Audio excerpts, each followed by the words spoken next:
Hello, you wonderful people, and welcome to another episode of Crime Centric. This being a show where I talk about crime dramas that I watch. For today's episode, I'm going to talk about the latest episode of Prodigal Son. A lot of interesting things went down in this episode, so let's break it down. Well, first and foremost, obviously we're picking up in the aftermath of the last episode where the surgeon made his escape with both Hector and Friar Pete.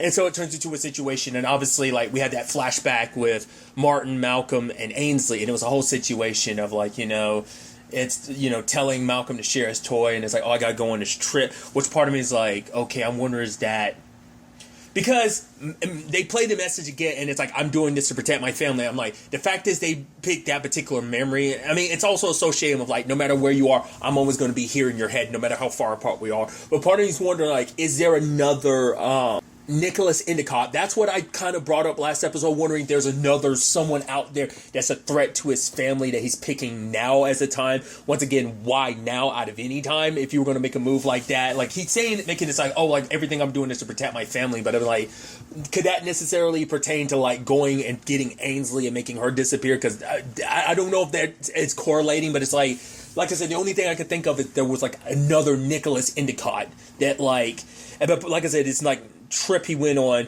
98. Part of me is maybe there's some correlation there, maybe not, or maybe that's just hinting to the trip with Eve's sister and everything. That might be all that's referencing. That might be the particular trip they're referencing, so that's probably where they're tie in. I didn't even think about that till just now. It is 98 when he gets arrested and everything, so that might be the correlation there.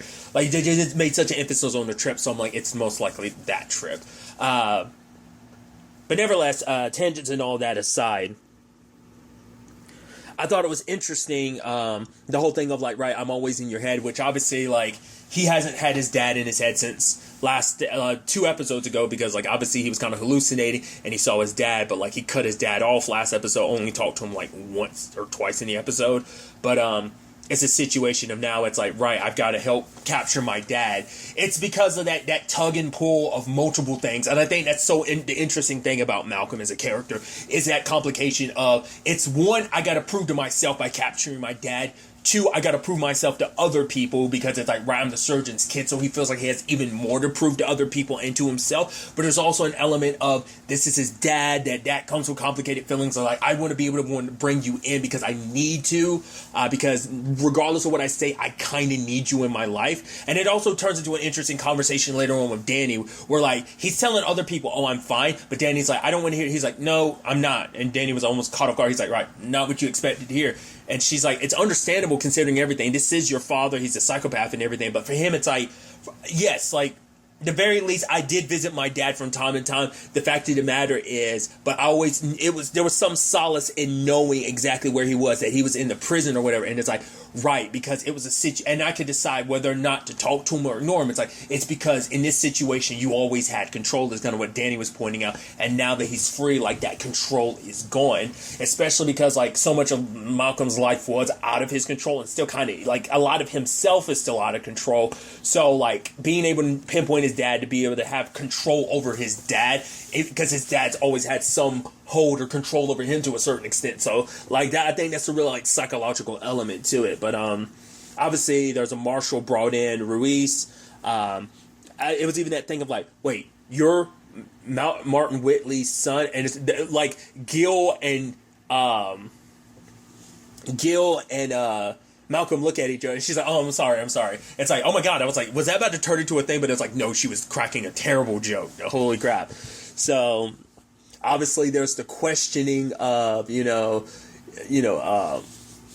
Jess is getting checked out, and obviously Vivian and Malcolm starts picking up on Vivian, being oh, I just had a regular relationship with him. It's oh no, I got as far as I got to know him, and it's obviously we were hard cutting to Vivian and him and their makeout sessions and how close they got. But then Malcolm saw her reaction. He even went yeah, let me get this butterscotch, and it's so you can tell me the truth of everything what you're trying to hide, because they're lying a third grader. The fact is your muscles and everything. And she's kind of denying things at first, but then he's kind of pushing, and she's fine, I'll admit it, it's my fault, I trusted him, which Malcolm does, at that moment, Malcolm goes, he lets out, goes, damn, he's not trying to judge her, because for him, it's I've made that mistake, too, from time to, it's still my dad, so I do, I still can't break my hold, my connection to him, in the sense that I still show up when he calls me a lot of times, even though I'll try and deny it. But it's like, he's still such a huge part of my life, always has been, no matter how much I try to distance myself from it. He's still a part of me to that extent. So he understands the whole, like, seduction of, you know, everything. So, like, for her, Vivian is like, everything he does is on me. It's my fault. Which Malcolm's like, well, yeah, but, like, you know, Martin takes blame in that, too. It's like, do it. Trust me. He's like, as someone who blames my dad a lot, it does, in fact, help at least a little bit. So, which even later on, Jessica and Vivian kind of bond a little bit, because it's like, right, I heard about your plight. And for Jessica, it's like, you know, because Vivian describes it as being in hell's waiting room, because it's like, yeah, just everything that went down. But, you know, Jessica's like, yeah, I've been living in that for 23 years. And it's like, she's like, oh, I'm not all put together. I'm just putting on a strong front. She's like, basically the thing she looks forward to the day is there's an open casket for Martin. And the fact is, and Jen, that's kind of what gets her through the day. So them kind of bonding a little bit over, like, right, this one particular man who just kind of, you know, and it ends up being a conversation later on, destroys everyone's lives around him. So what the conversation I thought was really interesting is when Malcolm, like, runs into Ainsley. Ainsley's like, oh, how's mom and everything? And it's like, oh, shouldn't you be running a story? And she's like, well, for one, it's a terrible title, but two, no, I'm going to be here for mom. And it's like, and that's the sad thing. The fact is, even I immediately last episode was like, oh yeah, Ainsley's going to take advantage of this. Like, she's part of the story and everything, and she's going to try and run it. But she's like, oh, I'm not. But like, even he's like, you've mixed work and business, life, your personal life and business together. Literally at this same place last season when you were interviewing Dad and you made it a whole spectacle as he was performing surgery on your then boyfriend. You know, you were making such a point of, it was less concerned and more like, oh, I gotta capture this. So it's like, that's the thing of, like, you can't really, you know, like, that's why Malcolm was kind of pointing out the hypocrisy behind what she said. And I was like, oh, if you say so, Ainsley. But even I was like, you're still angling for something. So what I thought was an interesting element is, like, because Malcolm is trying to keep himself under control, because it's like, for him, it's like, you are the profiler who knows the surgeon the best, especially both as a profiler and also as a son. But obviously when they get to the ambulance that was dumped, it's like, there's dead bodies of the EMTs, and JT's like, oh, how do you know it's not your dad? He's like, I know my dad better. It's like, the way it's like, yeah, but he's been in prison. Like, Danny was like, he was locked up for like 20 years, so he could be a little sloppy. And it's just like, but it's like, I know him best. And it's like, or JT's suggesting, like, maybe you're just making an excuse. And for Malcolm, he kind of snaps back, because it's like, I'm the profiler, I know what I'm talking about. It's just because it's like, once again, he's kind of stressed out under the circumstances, and there's also a thing, and I thought was such an interesting element to it, is like, he has to prove himself, because he's like, if I can't even profile my dad, then like, what use am I? Like, I have to be the one to capture him, but it's like, I'm off my game. Even I can admit, like, I'm just not like firing on all cylinders like I normally am, because I mean, it's hard to, when like this hit so close to home. I mean, not just so close to home, directly at home. This is such a personal element that, like, of course, is going to interfere with you doing your job. Speaking of hitting at home, you have, like, Gil setting up, like, security at Jessica's place, and you know, having JT wait with her. And there's this little commonality between her and JT where it's like, you know, the moment like Jessica picks up the phone and like she's getting called, it's like, oh, you're like Martin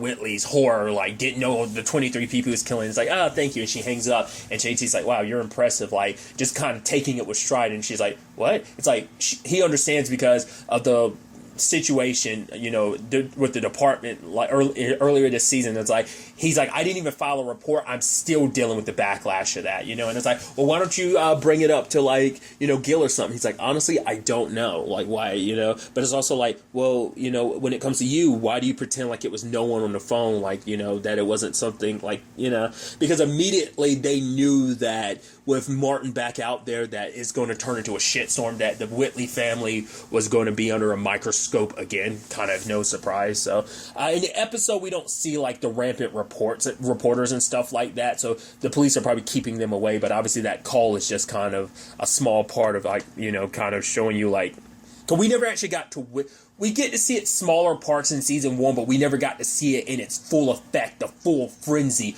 of when Martin got arrested, and just not just the immediate, like, after effect, because that's probably when it was at its height, but like the following years, well, as she said, like the 23 years she's been dealing with it, you know. So there's an element to that, you know. And also another element to this whole hitting home situation is Malcolm finds out his home gets hit, and it turns out a lot of his weapons were taken, which even, like, you know, Martin's like, Gil's like, yeah, despite, like, you know, knowing all that you know, like, you still don't have a good security system at home. And Malcolm just kind of looks at him, and Gil's kind of like, oh, sorry, you know, we're not all perfect. So now they're armed, so...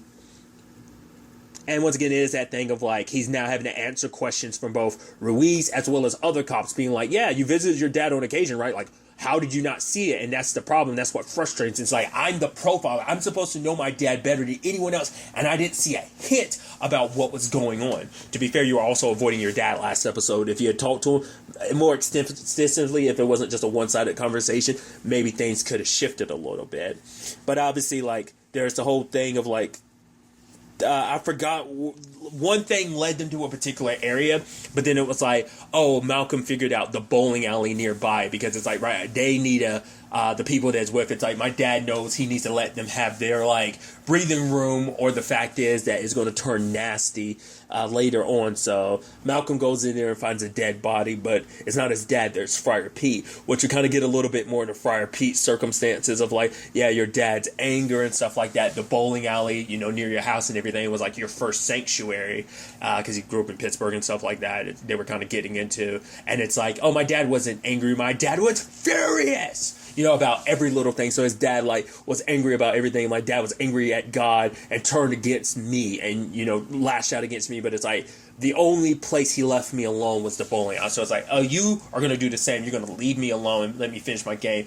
But Malcolm, thinking he knows people better, being like, oh, you're not going to use my Colt 92 or whatever against me because you like to get personal. You want to flay people's skin, you know. And so for you, you want to make me suffer. And so when the time came, he pulled out the gun. It's like they were saying, like, he was going to pull the trigger. I'm assuming Friar Pete was, just because Malcolm was messing with him too much, that it's like, I think Malcolm was just, like, extending himself and, you know, exerting himself in this circumstance. So Ruiz put him down, but Malcolm kind of lashes out at her for being like, that was like our one chance. It's like, yeah, you want to like chance, you want to take a chance with your life, sure, but the fact that you put so many other people's lives in danger because, you know, you could have caught a bullet there. And he was like, oh, he made some remark to her, and she was almost like, excuse me, what the hell you say? And Danny had to pull him away. And even being later on, he's like, yeah, I do owe her an apology. And once again, Danny does kind of understand, but it is a thing of like, yeah, like, you almost took a bullet in the head and everything. So it's like, obviously for him, it's like, it's a thing of like, right, you know, you're very, you know, it's not easy, you know, having me for a friend, I'm sure, like, because for him, it's like, he's never, you know, he doesn't know, because for him, it's like, I've never had a friend like you, and even Danny being like, I've never had a friend like you either, and he was like, well, mine was more of a compliment, was yours? She's like, I'm still in the process of figuring that out, you know, which is sad, because, like, obviously, it's not just a friendship thing, it's like, he has intimate feelings for her, and it's kind of like, she feels the same way, but he's such a complicated person that it's like, she recognizes, like, yeah, like, getting a relationship, like, she already has her own issues that I'm sure she probably still deals with on a regular basis. It's like, but dealing with your stuff and my stuff, considering your stuff is on a whole other class of, like, there are going to be therapy and psychological classes using you and your dad as, like, a thesis statement of just, like, you know, psychology and stuff. Like, you get what I'm trying to say? Like, they are like the poster childs of just, like, psychology and just, like, nature and nurture type of situation. But nevertheless, there was a phone found on Friar Pete. Call up the number, and lo and behold, who picks up? Ainsley. And you're like, of course. And it's like, so you've been in contact with your dad and everything, and obviously Gil's kind of like talking to her. She's avoiding certain aspects of the conversation. It's like, well, a certain aspect you can like, oh, some of that conversation was probably about Endicott, so you probably don't want to talk about that in front of Gil. But obviously for even, you know, Malcolm is kind of calling her out for lying and stuff like that. So Gil kind of walks away and gives, like, Malcolm a chance to kind of take a crack at her. And even under the circumstances, she's making a joke, and Malcolm's like, and she's like, right, no time for jokes. It's like, yeah, once again, that leans into it, and it's such an interesting thing, because we cut back and forth to, like, the past where, like, you know, it's like, oh, a little while ago, Dad contacted me. Like, he found out I was in his study and stuff like that. And for him, it's like, it was a moment of them kind of becoming closer. As Malcolm says later on, you basically were the child he always wanted, like what he wanted me to be, but I kind of failed to be. You're kind of all of that. That's always the complicated thing of like, because Malcolm is frustrating, because Malcolm has the potential to be just like him, but Malcolm takes after Jessica too much. So that always frustrates him, because it's like, you got this guilty conscience. If you just let go, we could have this commonality. You're my boy. You're important to me. But it's like, I'm going to have to side with my little girl in this situation. And it's like, because I think for him, it's like, there's more of me and you than it, you know, like the scales tip a little differently. Like, yes, there's a part of Martin inside of Malcolm, but there's more of his mom. Whereas Ainsley, there's more of their dad than it is their mom. That's at least how they kind of set that up. And so it's a whole conversation for him being like, oh, like, you're not a killer. Well, I mean, the fact of the matter is you have killed, so that kind of tips the scales. But he's saying, like, that she's kind of a psychopath or sociopath. I think it was, like, psychopath. I don't think he said sociopath. But it was like, fact is, like, you don't feel as much empathy towards people. Like, the fact is kind of like, you know, the whole feelings department. Like, you're kind of like, you think certain things are normal, and then you kind of realize later on, oh, actually, that thing I thought was normal, it's actually not. So... And he's even kind of suggesting, like, oh, no, like, because she's like, how do I, like, kind of change all that? And he's like, why would you want to change? Who wants to be average? Fact is, you can be so much more. It's like, hey, you've learned to practice to, shed a few tears here and there. The world is your oyster. And we see during a conversation with Malcolm, she starts shedding some tears. Because that's why I start getting, like, suspicious of her at first. Because I was like, was she in the know about their escape? It's hard to say, you know, but like, because this is something I talked about before. Like, I don't remember if it was in my thoughts and theories about season 2, like when it was announced there was going to be a season 2, or whether it was like me responding to a comment. It might have actually been both. But I talked about, like, Ainsley is going to be Malcolm's weakness. His dad's already a weakness. He can kind of see his dad more so for what he really is. But even then, obviously, as this episode shows, there's still a conflict in that, because it's like, regardless of all that, that's still his dad. His dad was very important to him growing up, and he still played a big role in his life and continues to play a role in his life. It's such a fixed point in his life. But Ainsley, it's going to be his blind side, because he says all this stuff like, oh, you're kind, you're this, you're that. He can't see the darkness that's in Ainsley that's like been bubbling beneath the surface. But it's also, once again, it's like, because she even apologizes for it in this episode being like, oh, what I did to you. But it's like, once again, take what she's apologizing for. She literally pretended like she blacked out and murdered someone just to freak you out, to get back at you for lying, trying to protect her. Like, it's like, he's like, no, you were stressed out. It's like, that's a key sign of, like, you don't know your sister as well as you think you do. That the fact is, she can hide so much beneath the surface, and even at the end of it being like, it was whatever, it was just me getting back at you, I got you, almost like haha, I got you good, I win. Like, the fact that she's got that mentality goes like, the fact is, that should be a key sign of, like, I can't see my sister like I should. But to be fair, he's so distracted with his dad this episode. But I think that also plays a role in also, like, explaining also, too, like, the blind side to it. That he is, like, you know, he chalks it up to just stress instead of seeing it for what it is. So, she mentions an apple orchard. And so, Gil and him show up there trying to get answers.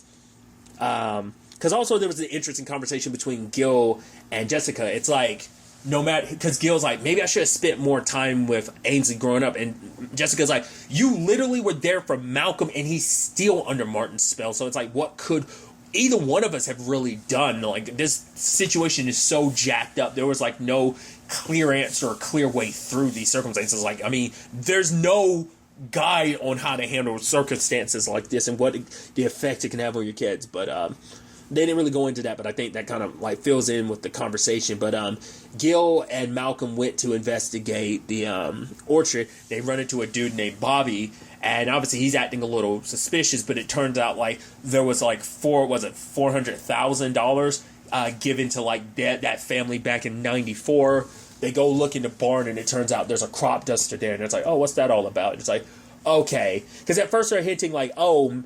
At first, when they were like, oh, like, did your mom have a connection to the surgeon, like, Martin Whitley? It's like, wait, the surgeon? What? No, that's crazy. I was kind of wondering whether they were kind of implying like it was an affair situation, like, kind of like the Vivian thing, but I guess not. Once again, it's still unclear whether or not they really, it doesn't seem like Malcolm picked up on, like, that whole element. Jessica might have, it's unclear. considering like that's a little bit closer to home for her, but we'll get to that later. But it turns out like Martin, like this was going to be his getaway all those years ago when the time came. Obviously never came. So like the plane has like a whole bunch of money. It's interesting to me that Malcolm found the bag and the passport. He only looked at the one that was Martin's. There were like, it didn't seem like 3. It looked like it was 2 other passports. I'm assuming it was going to be Ainsley and Malcolm. I think he was going to tape over because Malcolm didn't look at them. But I mean, they could have just been 2 other Martin passports. But I'm assuming that was like, especially because in the bag there was Malcolm's Batman toy, which is interesting because this is on Fox, and there was Gotham, which was a Batman show. So I'm thinking too much about it, but I just thought that was kind of interesting in that regard. But nevertheless, the point I was making is, well, if you want to actually really think about it anally, it's like, well, Lucifer was on this network as well. That's DC/Vertigo, so it kind of connects in that regard. Like, that's kind of like much more of a reach. Gotham, kind of makes more sense considering it was on Fox and ended up staying on Fox. Once again, tangents and all that.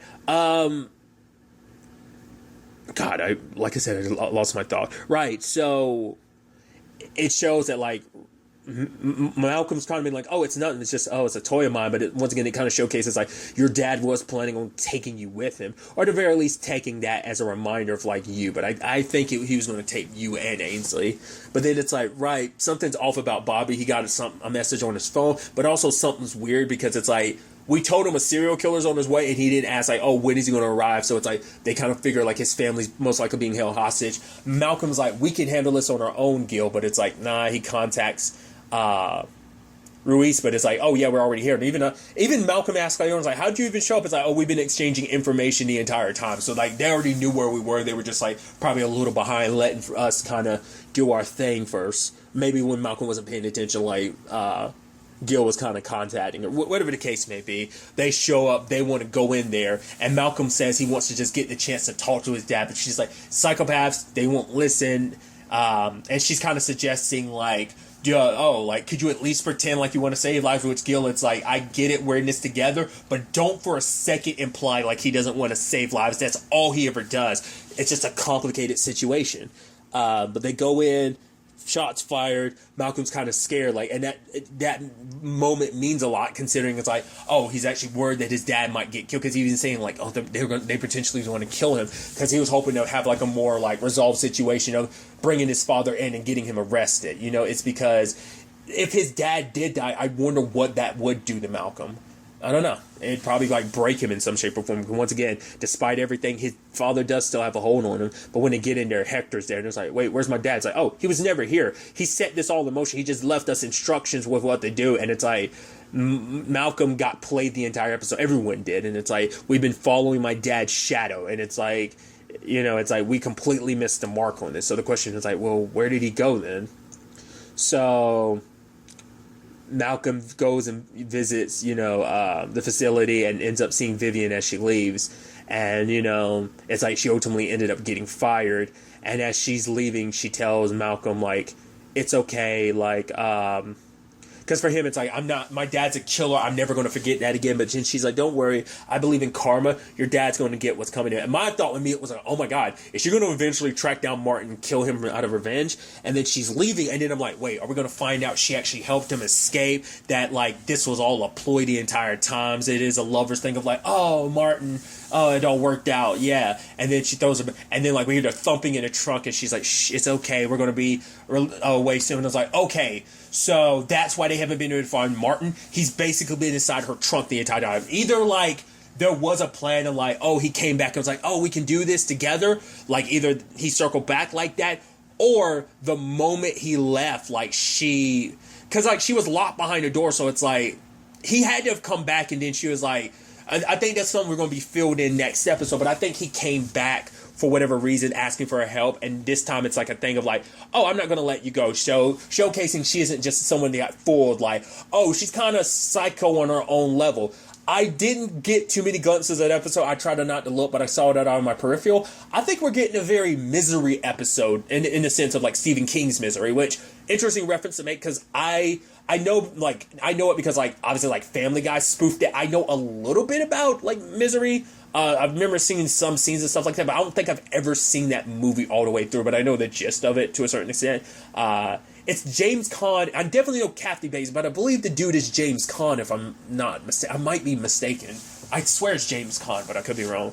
The author that she basically holds hostage. Like I said, just like for when I saw it in my peripheral, it seems like a very like Misery episode, next episode, which is going to be interesting. Diving into her circumstances, considering like. Once again, I want to know, like, did he come back at one point in time, like, oh, will you help me? Or did she, like, find him later on? Because did she end up, like, because he sent them away to kind of distract the police and stuff like that, and he was going to do something else, and maybe in that time frame, he runs into her, and it's like, hey, I'm sorry, and maybe she, like, drugged him, knocked him out, put him in her trunk, and he's been there the entire episode, right underneath everyone's noses, so...